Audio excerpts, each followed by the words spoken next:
Dicen que la muerte es como quedarse dormido, un final suave y pacífico.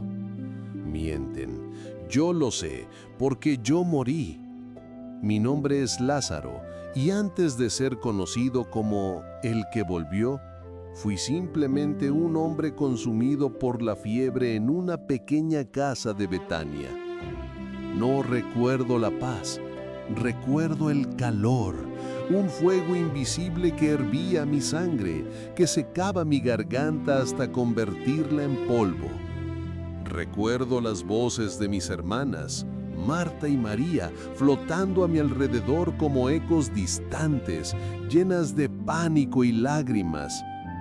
Escuchaba sus súplicas, sus oraciones desesperadas, enviando mensajeros a buscar al Maestro, a Jesús. «El que amas está enfermo», decían. Pero Jesús no llegaba, y con cada hora que pasaba la esperanza se evaporaba como el sudor en mi frente. El momento final no fue un evento místico, con luces blancas y coros de ángeles. Fue una batalla física, brutal y solitaria. Mis pulmones se negaban a inflarse, como si el aire de la habitación se hubiera convertido en plomo. Mi corazón, ese tambor fiel que había marcado el ritmo de mi vida durante 30 años, comenzó a fallar. Bum, bum, y luego silencios largos y aterradores. El dolor era insoportable y luego de repente desapareció, no porque me hubiera curado, sino porque mi cuerpo se había rendido. Sentí el frío, no el frío del invierno, sino un frío absoluto que nace desde dentro, desde los huesos hacia afuera. Mis extremidades se volvieron pesadas, ancladas al lecho. Quería levantar la mano para consolar a María que lloraba sobre mi pecho, pero la orden de mi cerebro nunca llegó a mis dedos. Estaba atrapado en una estatua de carne que se enfriaba rápidamente. Y entonces, la oscuridad. No la oscuridad de la noche, sino una negrura densa, líquida, que lo cubrió todo. El sonido de los llantos se apagó abruptamente, como si alguien hubiera cerrado una puerta pesada de hierro entre el mundo de los vivos y yo. Me había ido. Lo que sucedió después es difícil de describir con palabras humanas. No había tiempo, no había espacio. Estaba en el seno de Abraham, ese lugar de descanso que prometían nuestras escrituras, o estaba en el Sheol, el lugar de las sombras. La sensación predominante era la espera, una espera consciente. Ya no tenía ojos, pero veía la nada. Ya no tenía piel, pero sentía una separación profunda de todo lo que amaba. Sabía que mi cuerpo estaba ahí, afuera, siendo lavado, ungido con especias, envuelto en lienzos apretados. Podía sentir de una manera extraña y distante cómo me cargaban. El sonido de la piedra rodando para cerrar la tumba resonó en mi conciencia como un trueno final. Estaba sellado, enterrado, borrado de la tierra de los vivientes. Un día pasó, luego 2. En la tumba el proceso natural, el proceso horrible del que nadie habla comenzó. La corrupción. Mi cuerpo, la casa que mi alma había habitado, comenzó a descomponerse. «Señor, ya hiede, porque es de 4 días», decía mi hermana después. Ella tenía razón. La muerte es fea. La muerte es el fin de la belleza. Y yo estaba ahí, en medio de ese silencio sepulcral, existiendo pero no viviendo, flotando en un océano de olvido. Pensé que ese era mi destino eterno, ser una memoria que se desvanece lentamente en la oscuridad. Pero entonces, el 4.º día, algo cambió. No en la tumba, sino en el universo mismo. Una vibración, una presencia. Alguien se acercaba. De repente, la quietud de mi inexistencia fue perturbada, no por un ruido, sino por una emoción. A través de la piedra, a través de la tierra, a través de la barrera insalvable de la muerte, sentí dolor. Pero no era mi dolor, era el dolor de Él. Jesús estaba allí afuera. Podía sentir su espíritu vibrando con una tristeza tan profunda que sacudió los cimientos del Sheol. Escuché, no con oídos físicos, sino con la conciencia del alma, el sonido más extraño en la historia del universo. Dios estaba llorando. Las lágrimas del Maestro caían sobre la tierra seca de Betania, y cada gota resonaba como un martillo contra las puertas de mi prisión oscura. Luego, una vibración física, pesada, brutal. El sonido de la piedra siendo arrastrada. Grrr, grrr. La luz del sol, una intrusa violenta, invadió la entrada de la cueva, chocando contra la oscuridad fría donde yo yacía. Pude escuchar el pánico de mi hermana, Marta, afuera, su voz temblorosa advirtiendo: «Señor, hiede ya». Tenía razón.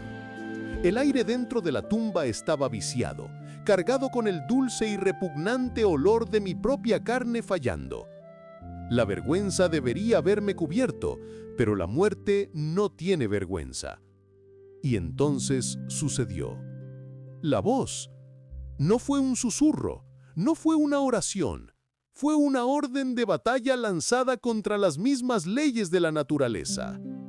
«Lázaro, ven fuera». Esas 3 palabras no entraron por mis oídos muertos, golpearon mi esencia como un rayo. Imaginen ser arrancados de un sueño profundo por una explosión. Así se sintió. Mi alma, que flotaba en la deriva del olvido, fue succionada violentamente hacia atrás. Fue un tirón irresistible, una fuerza magnética divina que me arrastró desde la inmensidad de la eternidad y me obligó a entrar de nuevo en la pequeñez de un cadáver. El reingreso fue un choque de agonía pura. Imaginen la sangre coagulada volviendo a fluir de golpe, ardiendo como lava por venas colapsadas. Imaginen los pulmones secos y pegados expandiéndose a la fuerza con una bocanada de aire rancio. Mi corazón, que había estado en silencio durante 4 días, dio un vuelco violento. ¡Pum! Un golpe seco en mi pecho. ¡Pum, pum! El ritmo volvió. Mis nervios se encendieron como cables eléctricos, transmitiendo una tormenta de sensaciones. El picor de las vendas, la dureza de la piedra bajo mi espalda, el frío de la tumba y el calor abrasador de la vida regresando a células que ya habían comenzado a morir. Abrí los ojos. Oscuridad. No la oscuridad de la muerte, sino la oscuridad física del sudario que cubría mi rostro. Intenté gritar, pero mi mandíbula estaba atada con un pañuelo. Intenté moverme, pero mis manos y pies estaban fajados con lienzos funerarios, apretados como una momia. El pánico instintivo me invadió. Estaba vivo, atrapado en un capullo de muerte, pero la orden seguía resonando en mis huesos. «Ven fuera». No podía caminar, así que me arrastré. Me incorporé torpemente, ciego, atado, impulsado por una fuerza que no era mía. Di un paso, arrastrando los pies envueltos, luego otro. Escuchaba el silencio sepulcral de la multitud afuera. Nadie respiraba, nadie se movía, solo se escuchaba el sonido de mis vendas rozando contra la roca mientras avanzaba hacia la luz. Era un cadáver caminando. Un error en el sistema de la muerte obedeciendo a la única voz que tiene autoridad sobre el abismo. Llegué a la entrada. La luz del sol traspasó la tela sobre mi cara. El aire fresco golpeó mi piel cubierta. Y entonces escuché de nuevo su voz, ya no como un trueno, sino con la ternura de un amigo que te devuelve algo que perdiste. Desatadle y dejadle ir. Sentí manos temblorosas tocándome, manos de vecinos, de amigos, quizás de Pedro o Juan. Me quitaban las vendas con miedo, como si temieran lo que encontrarían debajo. Cuando me quitaron el sudario de los ojos, la luz me cegó por un momento, pero cuando mi visión se aclaró, lo primero que vi no fue el sol, ni a mis hermanas llorando. Lo vi a él. Estaba ahí, con el rostro todavía húmedo por las lágrimas, pero sonriendo con el triunfo de quien acaba de robarle un hijo a la tumba. El mundo de los vivos me recibió con un grito ahogado. Cuando las últimas vendas cayeron al suelo, vi el terror en los ojos de mis vecinos. No me miraban como a un hombre sanado, me miraban como a un fantasma, como a algo que no debería existir. Mis hermanas se lanzaron a mis pies, llorando, tocando mi piel fría que empezaba a calentarse, tratando de convencerse de que era real. Pero yo apenas sentía sus abrazos. Mis ojos estaban fijos en él. Jesús no dijo nada más, solo me miró con un amor que quemaba más que el sol del mediodía. En esa mirada entendí el secreto. Él no solo tenía poder sobre la enfermedad, Él tenía las llaves de la muerte misma. Desde ese día, todo cambió. No solo mi cuerpo, sino mi mente. La gente venía de todas partes para ver al hombre que murió. Me hacían preguntas morbosas. ¿Qué viste? ¿Duele morir? ¿Viste a mis padres? Yo sonreía en silencio. ¿Cómo explicar lo inexplicable? Pero había algo diferente en mí. La gente notaba que caminaba con una calma extraña, casi inquietante. Y es que cuando has cruzado la puerta final y has regresado, el miedo desaparece.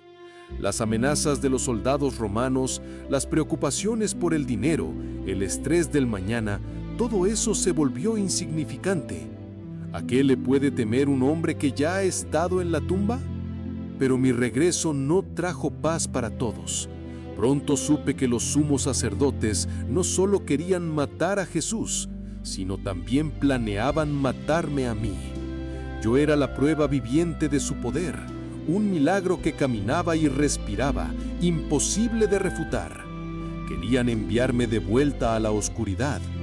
Pero cuando escuché las noticias de que querían asesinarme, hice algo que confundió a todos. Me eché a reír. Se rieron con la risa de quien conoce el final del chiste. ¿Matarme? Pensé. ¿Cómo puedes amenazar con la muerte a un hombre que ya ha muerto y ha descubierto que la muerte no es el final, sino solo una voz que obedece a su maestro? Mi historia no es sobre mí. No soy especial. Soy simplemente el hombre que tuvo que morir para aprender a vivir sin miedo. Mi tumba vacía en Betania fue solo un ensayo, un preludio para la verdadera victoria que sucedería poco después en Jerusalén, cuando Él mismo entraría en la oscuridad para romper las cadenas de todos nosotros para siempre.